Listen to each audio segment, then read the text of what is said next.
Hello, we are Team 16 and we did this challenge in Python. My name is Jonathan Chang, My name is Emily Chang. And my name is Fatima Bazurto. and our infographic title was Spilling the Yosemite on California National Parks. And our purpose with this was to explore the human dependent and independent factors that affect wildlife conservation. But first up, we had to start cleaning the data. So after attending Dr. Fisher's workshop in Python, we realized that the original dataset could be split into two, one focusing on national parks and one on species. Next, we started to remove unnecessary columns, such as state and year, because those didn't really provide us with much information, and it provided a much cleaner data set to look at.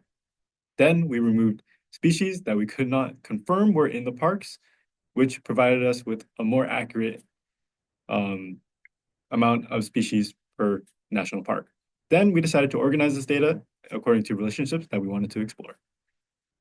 As far as visualization, we wanted to incorporate a variety of visuals, including a map-based diagram, because when most people think about national parks, they think about where it is spatially.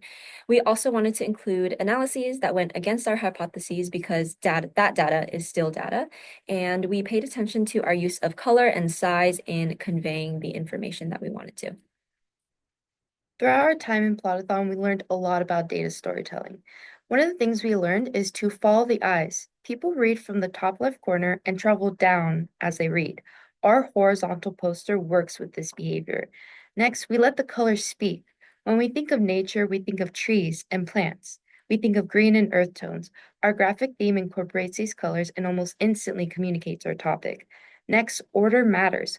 We ordered our graphics from the broadest topics to the most specific. And lastly, we followed the data. There were multiple columns that documented the types of visits people take to the park. Why was visitation so thoroughly documented? We take you through that road of discovery. Next, we're going to be talking about our challenges and the solutions to those challenges. First off, how do we learn Python? Well, most of us are fairly new to Python, so we didn't really have much knowledge to go on. So we used our online resources such as SoloLearn, the Plot-A-Thon Canvas, YouTube, a lot of Googling, and Plot-A-Thon workshops such as the one with Dr. Feaster.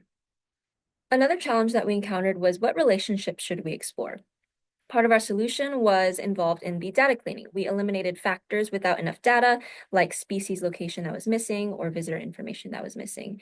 And we also got inspired by the event speakers. We asked ourselves, what are the experts looking at? Next, something we ran into is we made our plot, but there's no relationship. So what we did is that in one plot, we thought that it was still good information. So we used it moving forward.